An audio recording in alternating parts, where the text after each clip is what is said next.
കർത്താവെ അനുഗ്രഹിക്കണമേ. മിശിഹായെ അനുഗ്രഹിക്കണമേ. കർത്താവെ ഞങ്ങളുടെ പ്രാർത്ഥന കേൾക്കണമേ.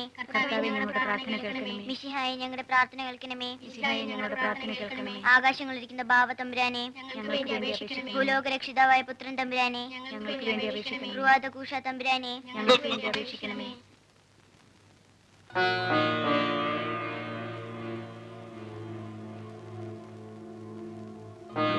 തീരട്ടെ തീരട്ടെ, ഇത് ഞാൻ പിറക്കിക്കൊള്ളാം.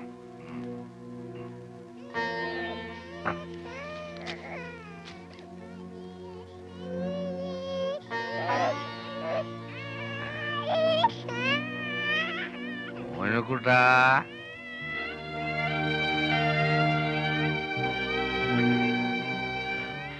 എല്ലാരും 3 ദിവസം തുടർച്ചയായിട്ട് ധ്യാനിക്കേണ്ട കാര്യമില്ലെന്ന് അച്ഛൻ പറഞ്ഞു. ആത്മധൈര്യവും ദൈവാനുഗ്രഹവും ഉള്ളവർക്ക് ഒറ്റ ദിവസം മതി. 3 ദിവസമായിട്ടും കൂടി നിർത്താത്തവരുണ്ട്. ഞാനത് ഒറ്റ ദിവസം കൊണ്ട് നിർത്തും.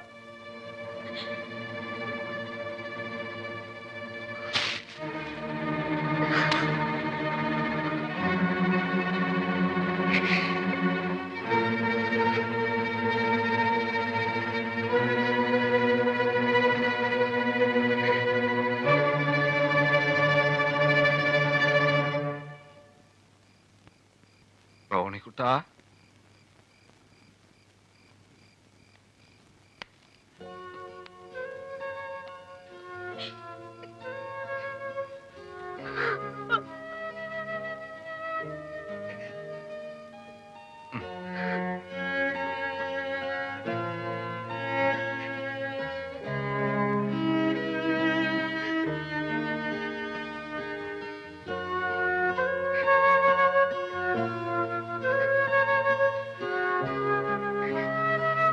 അനി കൂടി പൂർണ്ണമായിട്ട് നിർത്താൻ ഈ ജന്മം എനിക്ക് കഴിയുമെന്ന് തോന്നുന്നില്ല.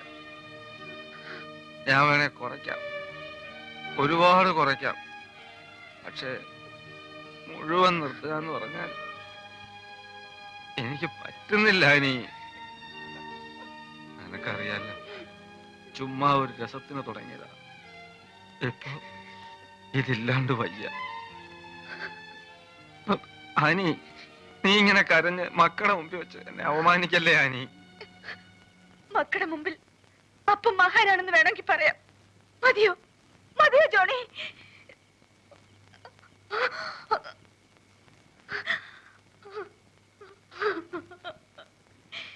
രക്ഷപ്പെടാനുള്ള അവസാന ശ്രമമായിരുന്നു ആ ധ്യാനം. അപ്പന് വേണ്ടി കണ്ണീരോടെ പ്രാർത്ഥിക്കുകയായിരുന്നു എന്റെ കുഞ്ഞുങ്ങള്.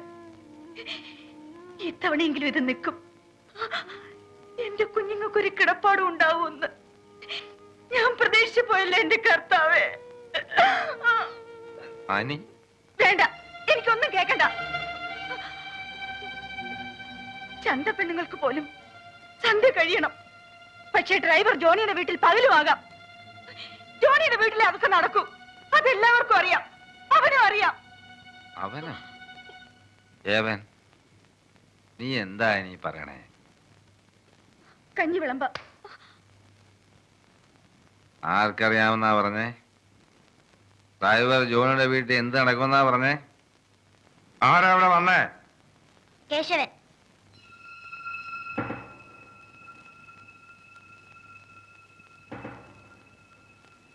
ഏത് കേശവൻ? പാലിയാരൻ കേശവൻ.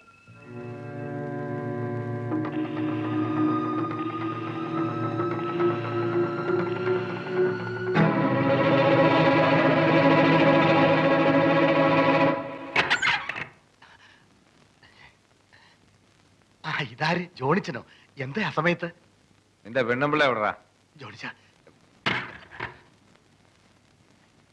ആ ജോണിച്ച, നിങ്ങളെ ഒന്ന് പുറത്തോട്ട് വന്നേ.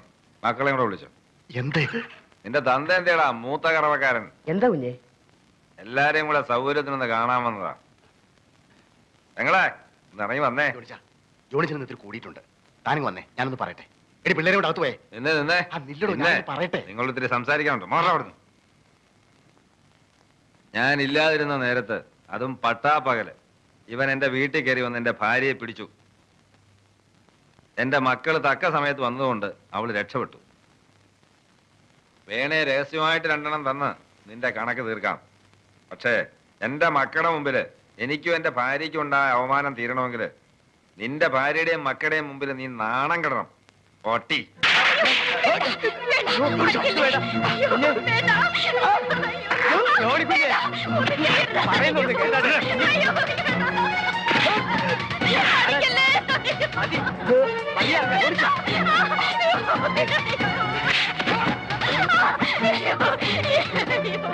എന്റെ കുഞ്ഞുങ്ങളെ ഓർത്തൊന്നും ചെയ്യരുത്.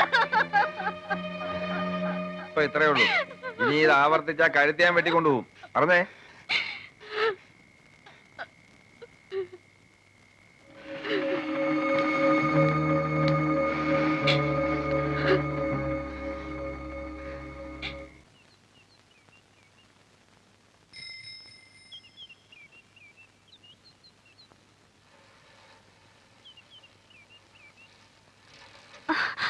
എന്റെ പെണ്ണുമ്പിള്ളയുടെയും പിള്ളേരും കഞ്ഞിയിൽ മണ്ണ് വാരിയിട്ടിട്ട് അങ്ങനെ സുഖിച്ച് നടക്കാന്ന് വിചാരിക്കണ്ടേ? മനസ്സിലായില്ല? എന്നെ പള്ളിയിലെ ബിസിനസ് നിന്ന് പറഞ്ഞു വിട്ട് വണ്ടി ഷെട്ടി കയറ്റി ഞാൻ വീട്ടിൽ പോയി ചൊറി കുത്തിയിരുന്നോളാൻ. ആ കിഴവൻ കത്തനാരും നിന്റെ ആ പഞ്ചാര അച്ഛനും കൂടി എന്റെ മുഖത്ത് നോക്കി പറഞ്ഞാടി. നീയാണ് തുലച്ചത്. എന്റെ കച്ചവടം തുലച്ചത് നീ ഒരൊറ്റൊരുത്തിയാണ്. വഴി കിടന്ന് ഒച്ച വയ്ക്കരുത്. വല്ലതും പറയാനുണ്ടെങ്കിൽ നിങ്ങൾ ആണുങ്ങൾ തമ്മിലായിക്കണോ? അത് തന്നെ ചെയ്യാൻ പോണത്. നിന്റെ മറ്റവരോടെ ഒന്ന് പറഞ്ഞേക്ക് കേശവൻ രണ്ടും കൽപ്പിച്ച് ഇറങ്ങിയിരിക്കുന്നതെന്ന്. തൊലി വെളുപ്പം കൊണ്ടേ അച്ഛന്മാരുടെ അടുത്ത് കളിക്കുന്ന പോലെ എല്ലാരും മയക്കാന്ന് വിചാരിക്കണ്ട. എടേ, ഞാൻ വിചാരിച്ച എന്റെ കൂടെയും കാണും ഞങ്ങളുടെ ജാതിപ്പെട്ട 10 പേര്. ഇപ്പൊ തന്നെ വിട്ടേക്കണം. കണക്കൊക്കെ ഞാൻ പിന്നെ തീർത്തോളാം.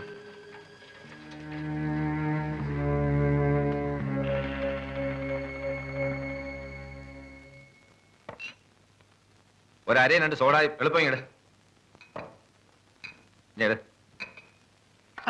ഗ്ലാസ്. എന്താണടേ നിനക്കൊരു മരണവെപ്രാളോ? ഒഴി ഒഴി ഒഴിക്കട്ടെടേ. ഒഴി. എന്താ നിനക്ക് ഇത്ര ആക്രാന്തം? നിന്ന് നിപ്പിളിയാൽ അടിക്കാറില്ലല്ലോ. ഓ, ഇപ്പൊ പഴയ പോലെ അല്ലല്ലോ. മുതുവാതിരിക്ക് മുമ്പ് അങ്ങ് വീട്ടിലെത്തണ്ടേ? ഇരുട്ടുവാക്കിനെങ്ങനെ ആ കേശവന്റെ കൈ ചെന്ന് പെടണ്ട. ഒരു കാലും കൂടി അടിച്ച് വേഗം പൊയ്ക്കോ. പോടാ പോടാ. ഏ? ഇനി അവൻ എന്റെ മുമ്പിൽ വരണമെങ്കിൽ 7 ജന്മം ജനിക്കണം. എന്നാലും ഇത്ര പബ്ലിക് ആയിട്ട് വേണ്ടായിരുന്നു. സൂത്രത്തിൽ 2 പൊട്ടിക്കാനുള്ളതിന് പകരം ഇനി അവൻ വെറുതെ ഇരിക്കോ? വല്ല മൂർഖമ്പാമ്പിനെ നോവിച്ചാ പേടിക്കണം. ഇവൻ വെറും നീർക്കോലി. പോകാൻ പറയാടുന്നു. അത്താഴം മുടക്കാൻ ഇവൻ മതി.